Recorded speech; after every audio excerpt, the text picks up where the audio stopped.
Hello friends আপোনালোকে সকলোৱে জানে যে হিষ্ট্ৰি পাৰ্টৰ পৰা যিকোনো কম্পিটিটিভ এক্সাম হওক বা জব পাৰপাছ ৰিলেটেড এক্সাম হওক শৰ্ট কুৱেশ্যনছ বহুতো আহি থাকে আৰু মোৰ হিষ্ট্ৰি পাৰ্টত সেইখিনি কথা ডিছকাছ কৰিবলৈ থাকি গৈছিলে আৰু আহোম ৰজাৰ নাম আৰু তেওঁলোকৰ শাসনভাৰৰ কথা ক'বলৈ তো আজি মই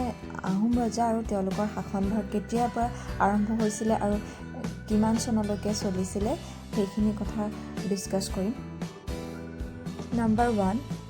Sukaphaa ৰজা আৰু তেওঁৰ শাসনভাৰ আৰম্ভ হৈছিলে 1228 খ্ৰীষ্টাব্দৰ পৰা 1268 খ্ৰীষ্টাব্দত অন্ত পৰিছিলে আৰু নাম্বাৰ 2 Chaopha ৰজাৰ শাসনকাল আৰম্ভ হৈছিলে 1268 খ্ৰীষ্টাব্দত আৰু অন্ত পৰিছিলে 1281 খ্ৰীষ্টাব্দত নাম্বাৰ 3 Chaopha ৰজাৰ শাসনকাল আৰম্ভ হৈছিলে 1281 খ্ৰীষ্টাব্দত অৰ্থাৎ Chaopha ৰজাৰ যেতিয়া শাসনকাল শেষ হৈছিলে তাৰ পিছতে Chaopha ৰজাৰ শাসনকাল আৰম্ভ হৈছিলে আৰু অন্ত পৰিছিলে 1293 খ্ৰীষ্টাব্দত নাম্বাৰ 4 Sukaphaa ৰজাৰ শাসনকাল আৰম্ভ হৈছিলে 1293 খ্ৰীষ্টাব্দত অৰ্থাৎ যেতিয়া Chaopha ৰজাৰ শাসনকাল অন্ত পৰিছিলে তেতিয়াই Sukaphaa ৰজাৰ শাসনকাল আৰম্ভ হৈছিলে আৰু Sukaphaa ৰজাৰ শাসনকাল অন্ত পৰিছিলে 1332 খ্ৰীষ্টাব্দত নাম্বাৰ 5 Sukaphaa ৰজাৰ শাসনকাল আৰম্ভ হৈছিলে 1332 খ্ৰীষ্টাব্দত আৰু তেওঁৰ শাসনকাল অন্ত পৰিছিলে 1364 খ্ৰীষ্টাব্দত নাম্বাৰ 6 Chaopha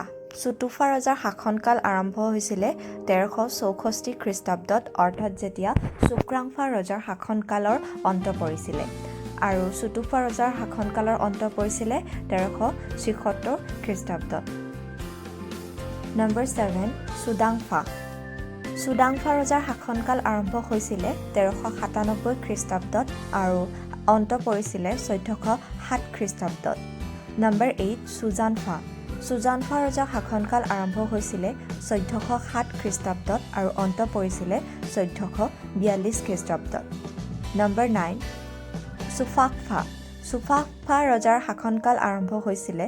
1422 খ্ৰীষ্টাব্দত আৰু অন্ত পৰিছিলে আৰু তেওঁৰ শাসনকাল অন্ত পৰিছিলে 1439 খ্ৰীষ্টাব্দত নাম্বাৰ 10 Susenpha ৰজাৰ শাসনকাল আৰম্ভ হৈছিলে 1439 খ্ৰীষ্টাব্দত অৰ্থাৎ Sukaphaa ৰজাৰ যেতিয়া শাসনকাল অন্ত পৰিছিলে তেতিয়া তেওঁৰ শাসনকাল আৰম্ভ হৈছিলে আৰু Susenpha ৰজাৰ শাসনকাল অন্ত পৰিছিলে 1488 খ্ৰীষ্টাব্দত 1488 খ্ৰীষ্টাব্দ অৰ্থাৎ Susenpha ৰজাৰ যেতিয়া শাসনকাল অন্ত পৰিছিলে ঠিক সেইটো খ্ৰীষ্টাব্দৰ পৰাই অৰ্থাৎ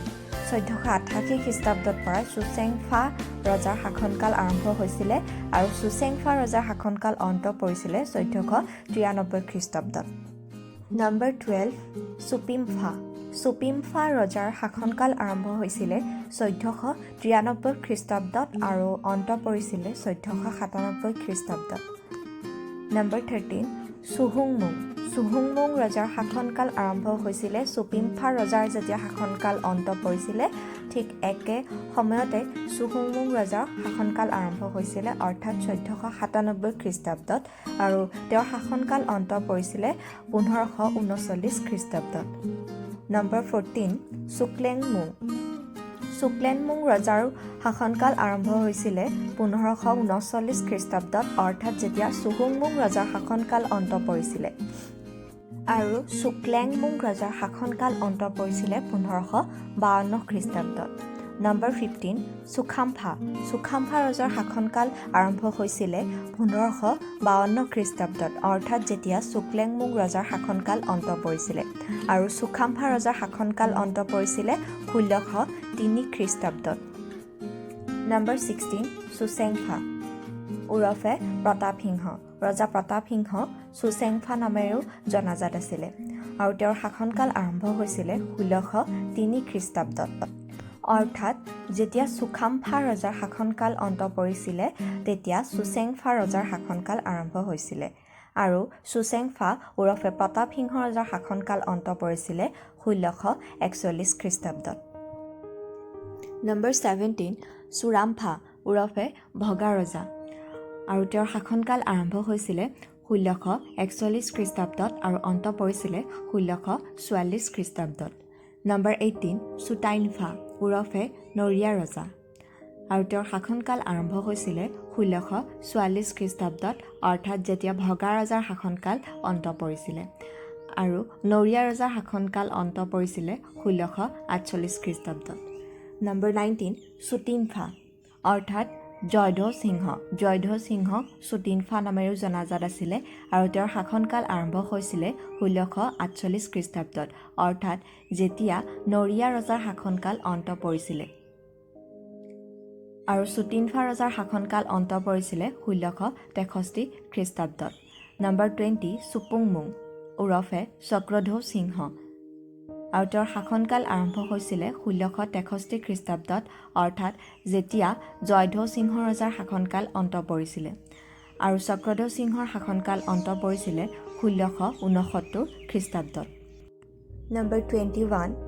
চুন্যাতফা ওৰফে উদয়াদিত্য সিংহ ৰজাক চুন্যাতফা ৰজা নামেৰেও জনাজাত আছিলে আৰু তেওঁৰ শাসনকাল আৰম্ভ হৈছিলে 1669 খ্ৰীষ্টাব্দত অৰ্থাৎ যেতিয়া চক্ৰধৌ সিংহ ৰজাৰ শাসনকাল অন্ত পৰিছিলে আৰু উদয়াদিত্য সিংহ ৰজাৰ শাসনকাল অন্ত পৰিছিলে 1673 খ্ৰীষ্টাব্দত। নম্বৰ 22 শুক্লামফা ওৰফে ৰামধোজ